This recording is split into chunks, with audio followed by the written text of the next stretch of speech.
Thus far, we've been moving around the world at a pretty rapid rate. But now for the next few lectures, we're going to settle down in the Indian subcontinent.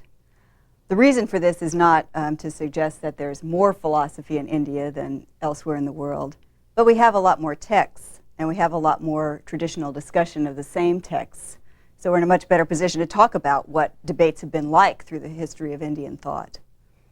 Essentially, what we're going to be focusing on in this lecture is the way in which Indian thought has traditionally focused on the idea of a reality that is more real than the everyday world that we see around us.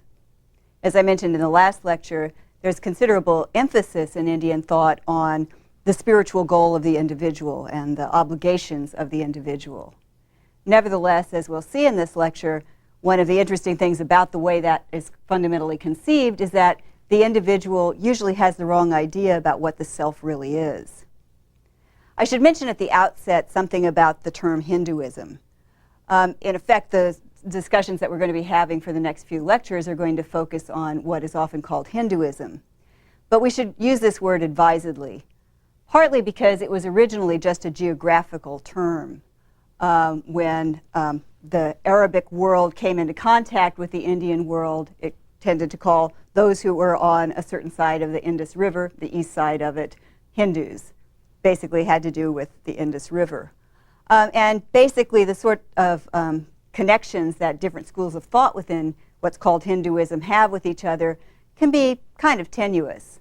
The main things that are really necessary to call something Hinduism is that the caste system be part of the social structure in these societies, and that the Vedas be the main philosophical spiritual texts. We're going to use the term Brahmanism because that's a little bit more precise to discuss the schools of thought in what's often called Hinduism. And this lecture is going to focus a lot on the concept of Brahman, the supreme power. The Vedas, the sacred texts of the Brahmanic tradition, date back from 1200 BCE forward. And they consist of four basic parts: hymns, sacrificial formulas, reflections on those formulas, and a fourth part added much later than some of the earlier parts called the Upanishads, also called Vedanta. This last part is particularly philosophical in that it is given to a lot of reflections, particularly on what is ultimately real. And if what we take ourselves to be is something different from that, how are the two connected? In general, in Brahmanism, the Vedas have come to be interpreted as referring to an ultimate supreme underlying reality that is one. Now this might sound a little odd because if you look at the Vedas, there are references to a lot of different gods. So how can there be one reality? The way the Vedas have come to be thought of, these various gods are really different sort of masks for the same underlying reality. Brahman, in any case, is the supreme power of the world. And the supreme power takes different forms. So if you have stories, mythological accounts involving different gods, essentially it is nevertheless the same God within all of them. The technical term for a worldview that sees one God as being within several different forms is henotheism. So we can say that Brahmanism is a henotheistic system, even though the texts tend to suggest something more like polytheism, or belief in multiple gods. One of the values some thinkers see in the fact that there are a number of different gods that are presented in these texts and are discussed is that it's helpful to the mind to have a kind of focus. We tend to think in anthropomorphic terms, so it's useful to us to have a kind of vision of God or the presence of Brahman in particular forms. And it's possible to focus emotional energy. Some Brahmanic traditions emphasize a lot the notion of bhakti, something we'll be talking about later on, bhakti being devotion. You can devote yourself more easily to a God that is somewhat described. And as we'll see in this lecture, one of the difficulties in understanding Brahman is the fact that Brahman is a single thing. You can't say much to characterize Brahman simply because there aren't a lot of different details that you could distinguish Brahman from anything else from. Brahman, after all, is the whole. What we can say about Brahman is that basically Brahman is the same force animating everything in the world. So if I'm looking at the world, that whole world is animated by Brahman. At the same time, if I ask a question about what is reality, Brahman is also the questioner within me. In general, the Brahmanic traditions and the Vedas in general suggest that all oppositions or all divisions among different beings, different kinds of reality, certainly any kind of conflict, are only apparent. Ultimately, there's a single reality underlying it all. Okay, let's try to be a little bit more precise about this. A way of doing this is to focus on the whole notion of the self, because this is a very fundamental emphasis in Brahmanic thought, and it's certainly very central in the Upanishads. The Upanishads suggest that the self of all of us is essentially the same self. Now, I think for a Westerner, this is a rather surprising idea. Usually, we tend to think of our individual selves as being different, maybe related in some ways. We often like other people, but nevertheless, we have a sense that it's really someone different from ourselves that we're encountering when we interact with each other on a daily basis. And certainly the Upanishads recognize that that is a way that people normally interact with each other. But the idea being presented is that this is just an illusion. It's as if we're all the same actor in different roles. You might think of situations where you watch a movie and suddenly you notice, that was actually Kevin Kline again. I knew he looked familiar, but I just didn't see it as Kevin Kline. In a sense, Atman, recognizing that we're all Atman, should be a recognition something like this. We tend to think that each of these roles is very distinct, but nevertheless, it's really the same self operating in all of these different roles.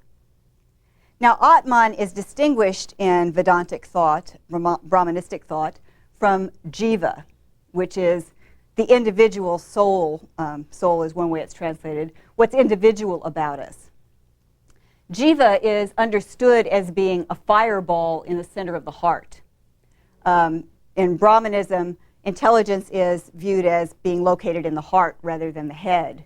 And within that intelligence, there's a subtle fireball. And that's what gives us a kind of individual reality, or at least apparent reality.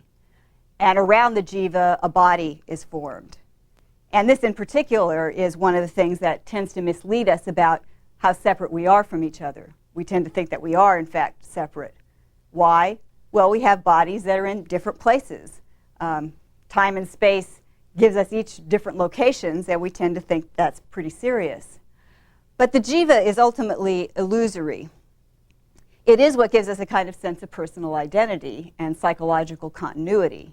What I mean by that is that it's because we have a jiva that we have a sense that all these various experiences that have happened in our personal lives are all ours.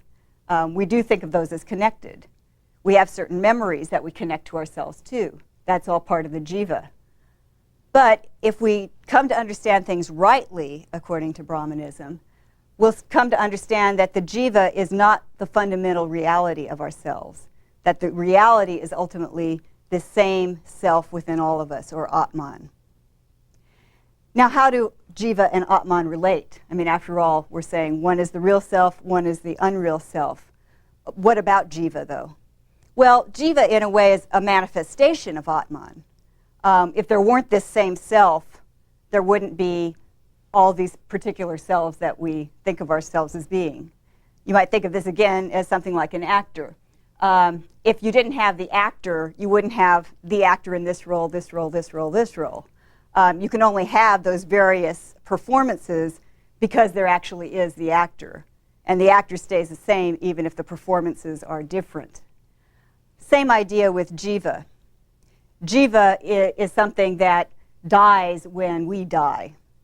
But Atman continues. One of the ways that Brahmanism suggests that we overcome fear of death is to recognize this fact. What's important about us, what's really real, what's going on within us, continues. It's just the particular trajectory of these memories or these experiences all being mine, those come to an end. But that isn't what we fundamentally are anyway. To give a sort of more concrete image of this, I thought I'd read a passage from Hermann Hesse's Siddhartha. Now, this is a rather strange thing to do in one sense, because Hess's book is about, in effect, it's kind of a fictionalized account of the story of Siddhartha Gautama, the Buddha. And obviously the Buddha moves away from Hinduism. But in some sense, it's fair enough to use a passage from this book to talk about Brahmanism, since after all, the Buddha was originally a prince who was part of the Brahmanic tradition himself. And some of the images remain the same. So here we have an image where Siddhartha in this book is gazing at a river and starting to think about how all the different souls with all their different goals are actually one and the same thing. Siddhartha looked into the river and saw many pictures in the flowing water. He saw his father, lonely, mourning for his son. He saw himself, lonely, also with the bonds of longing for his faraway son. He saw his son, also lonely, the boy eagerly advancing along the burning path of life's desires. Each one concentrating on his goal, each one obsessed by his goal, each one suffering. The river's voice was sorrowful.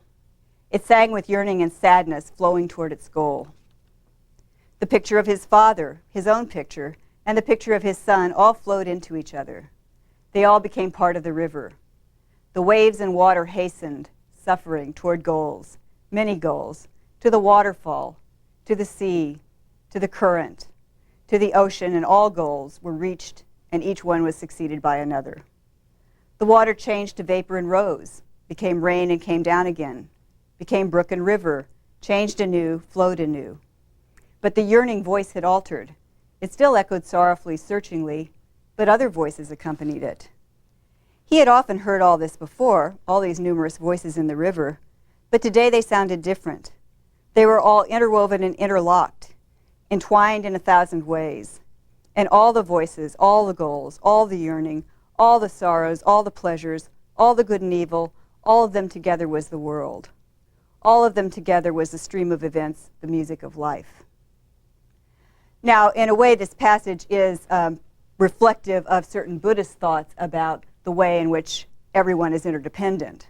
But I want to focus not so much on the interdependence in that emphasis, but the idea that it's the same river that effectively is operating in all of us. That ultimately you can't distinguish between the various selves that flow into the river, even though momentarily we arise from that river. And that's essentially what this idea of Atman is. The jiva is like one of these pictures that comes into focus as one is looking at the river. In Siddhartha's way of looking at it, it's really a kind of image in the mind. But the reality is this flowing river that appears in all kinds of different forms, sometimes as vapor, sometimes as a brook, but it all becomes a single ocean.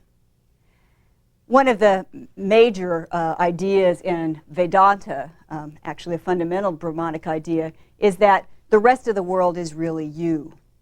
That art thou is a formula that occurs early on. And the idea is whatever you look at, whoever you encounter, that's you. I think maybe one can get a sort of intuitive sense of this by thinking of situations where you're competing with someone, but someone that you know well and care about.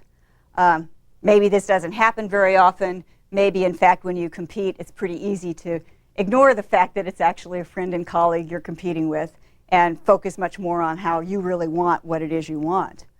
But if you have the occasion to actually realize, gee, this is a friend of mine, we're actually having a conflict here that doesn't make a lot of sense, because I'm going to be happy if I get it, but unhappy for my friend. My friend's going to be happy if he or she gets it, but unhappy for me insofar as we're friends. There's something weird about this situation. The idea of individual competition has something not quite right about it when you're talking about someone that you feel connected to. And the Brahmanic idea is that ultimately we should feel connected to everyone. It isn't a question of just personally having gotten to know a person and then feeling some connection, that this connection is really deeper. And we only feel it in connection with some people that we've gotten to know. What we feel is something that is implicit there with everyone. We just haven't necessarily come to recognize it yet. Now, in addition to this notion that jiva is ultimately a manifestation of Brahman, a manifestation of Atman, we can also say that Atman is a manifestation of Brahman. To go back to what each of those means, jiva is the individual personal self that is mortal. Atman is this continuing self that exists in all of us and is exactly the same. Brahman is the fundamental power of the universe.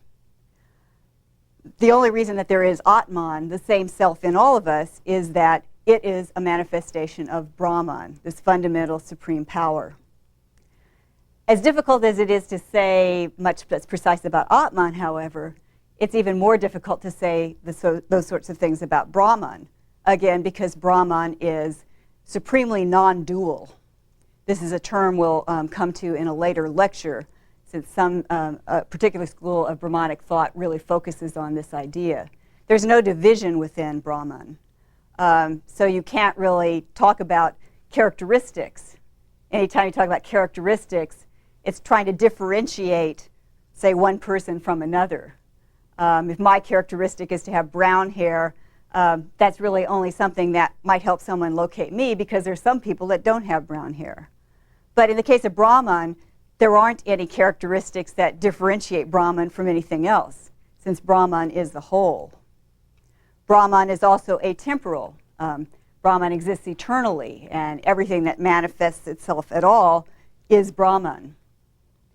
What can be said about Brahman, though, is that Brahman brings the world about, both in the sense of what philosophers call efficient cause, meaning basically bringing something about, having a cause that produces effects. I think that's the usual way that in ordinary speech we talk about causes, but also in the sense of really being the fundamental stuff that's there. All that exists is a manifestation of Brahman. It can help a little bit to think about maybe Atman being the microcosm, the way Brahman exists within human beings, and Brahman being the world as it is in reality in totality. That's an image, but it's not entirely right, because once again, Atman really is Brahman fundamentally. So one of the tricky things about reading passages in Vedanta is that you find a lot of equations that seem rather hard to follow. For example, if you say, well, Jiva really only is Atman, but Atman only is Brahman, it sounds like we haven't gotten very clear about anything. Nevertheless, you do get a lot of talk about Brahman in the Upanishads or the Vedanta, and all of these various ways of approaching the idea is to help get this picture more clearly in mind. They don't pinpoint it, but nevertheless, it's a kind of picture that the Vedanta attempts to help us understand. One of the passages in which Brahman is discussed suggests that he transcends what are called names and forms. Again, this is the point that I was making previously, that basically when you talk about Brahman, you can't say, well, Brahman has these characteristics as opposed to some other characteristics that are possible. Since Brahman extends throughout all names and forms, you're not going to be able to give Brahman a name or a form that tells the whole story. One of the Upanishads puts it this way: invisible, incomprehensible, without genealogy, colorless, without eye or ear, without hands or feet, unending, pervading all and omnipresent, that is the unchangeable one whom the wise regard as the source of being. As we've mentioned before, sometimes in talking about something transcendent, philosophers tend to move to negative characterizations. If what you're trying to say about Brahman is the normal limitations that we're used to talking about don't apply, maybe the best thing to do is to say, well, not this. So here we have invisible, incomprehensible, without genealogy, colorless, all these various kind of things that we might use to pinpoint someone or something. None of those apply to Brahman. And that gives us some notion of what the idea is. But again, it's a somewhat amorphous one. The Upanishads also suggest that Brahman is the essence of everything. It's not just that, as I mentioned before, it's not just that Brahman causes everything, but also Brahman exists within every form that appears. In fact, one of the things that's rather complex about understanding the presence of Brahman everywhere is the fact that we do see things changing forms. There's movement, there's change, People change their appearance over time. All kinds of things seem to be moving in various different ways. Nevertheless, the essence of all of those things is Brahman. Brahman is also understood as the supreme goal. And I'll read a couple of passages from the Vedanta or the Upanishads. An ocean, a single seer without duality, becomes he whose world of vision is Brahman. This is his supreme attainment. This is his highest fulfillment. This is his best world. This is his supreme bliss. Other creatures subsist on a fragment of this bliss. Not moving, the one is swifter than the mind. The gods do not reach that running always before. That moves not. It is far and it is near. It is within all this. It indeed is outside all this. He who experiences all things in the self and the self in all things, thereupon does not fear. Now that's a rather hard passage to quite make sense of, because we've got that being one thing and then just its opposite. Once again, we have this sense of Brahman not being definable in terms of the sort of specifics that we give to characterize any other thing. But nevertheless, it's the same Brahman as we look around the world and do see these oppositions. We see something that way, Brahman is inherent there. But if we see something that looks like just the opposite, lo and behold, Brahman is there as well. And the supreme goal for a person is to recognize Brahman in everything. Obviously, this is not the perspective that most people take in the here and now. And it's not just a matter of the West. The reason that there's so much emphasis on what Brahman is and seeing Brahman is because there is a kind of natural illusion that prevents us from recognizing this. The mere fact that things do change, move, take on different forms, all seems to be counter evidence to the idea that there's really one thing. The Sanskrit word for illusion, maya, is used frequently to talk about the sorts of things that we take for granted as part of the everyday perspective, but which nevertheless mislead us in certain ways. Sometimes the word maya is used in a rather negative sense, or completely negative sense, to suggest, well, this may be what you believe, and there are certain reasons that you've come to this belief, but this is all false. On the other hand, again, to use the actor idea, there's a sense in which maya is not completely negative, because it basically is a reflection of Brahman acting in the world. The word maya includes the root ma, which is to form or build. And the idea is God has actually assumed all these masks, if you want to call Brahman God. And I'll talk more about the fact that some Brahmanic thinkers do and some don't. But there's a sense in which Brahman has chosen to manifest in these various forms, taken on these various masks. So we could get taken in by the mask and not really see Brahman. That's maybe the initial position that we all start in. But much more importantly, it's possible to see Brahman through these masks. So there's a sense in which focusing on the world as it appears to us is not entirely a bad thing. We just need to know how to see through appearances. Again, if you think about identifying an actor in different roles, you can get so captivated by the way the actor looks in this particular role that you don't even notice that it's the same actor you saw in another movie last week.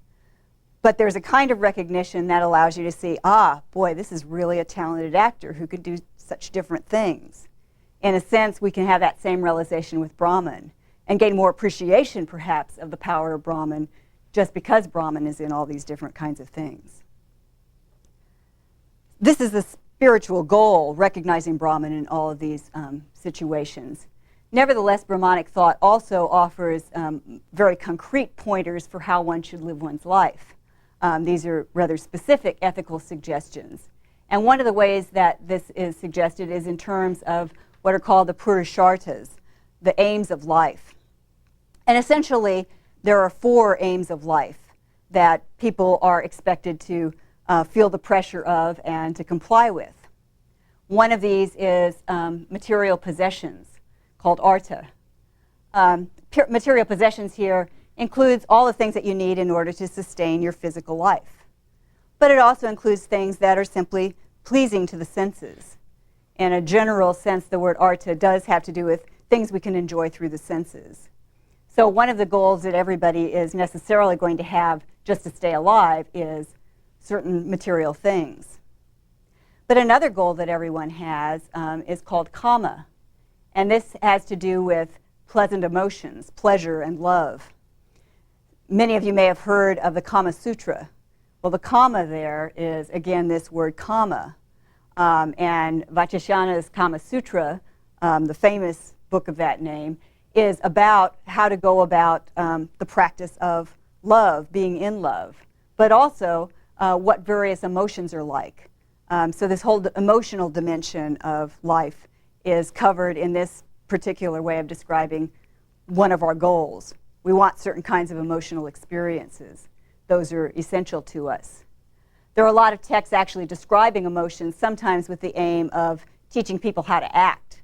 Natya Shastras is the name of this whole group of literature, literature talking about the arts and the way emotions are conveyed in them. And again, these are compendia suggesting various things about this dimension of life. The third goal is dharma. This is a term we'll be talking about again in a later lecture. But dharma basically has to do with the law. And this includes religious laws, but also the law of moral duties that we have. And as I suggested earlier, there's a sense in which these duties are very specific to the kind of role we have in society. Of course, there are some obligations that oblige everyone. Murder is wrong. But there are a lot of moral obligations that people have because they have a certain societal role. The law of Manu is a statement of dharma that's ascribed to a mythological or legendary character called Manu, who's viewed as the forefather of human beings. And it specifies a lot of details about these particular obligations that come to one because one has a certain role. The basic idea of the caste system is included here. There are certain roles that people have, and those bring with them certain obligations. The fourth of these goals for human beings is moksha, spiritual release. The other one so far sounds sort of pedestrian and everyday, you might say.